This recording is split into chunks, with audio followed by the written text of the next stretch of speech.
Hello people, and for this round, we're gonna show you how to fix when BlueStacks isn't opening.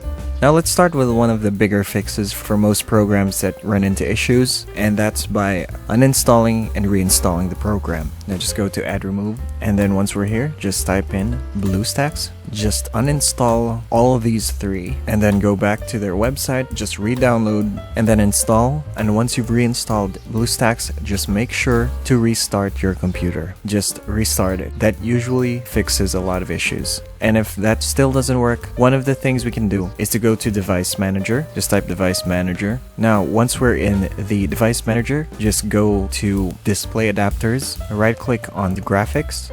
In my case, I'm using NVIDIA. I will just update, search automatically, and if it says that it's updated, you're good to go. Once that's done, we can just close out of this. And if it still doesn't work, another thing we can do is to go to Settings, and let's go all the way down to Windows Update and make sure that we are updated. If it's still not working, it's possible that we have to go to Windows Defender Firewall, allow a napper feature through the firewall, and let's just look for BlueStacks. Let's just make sure that BlueStacks is here, all three: the service, the app player web, and the Stacks web. And if all three here are checked, you should be good to go. Now, if you have any questions, just leave them in a comment down below. Again, thank you for watching, and see you again next time.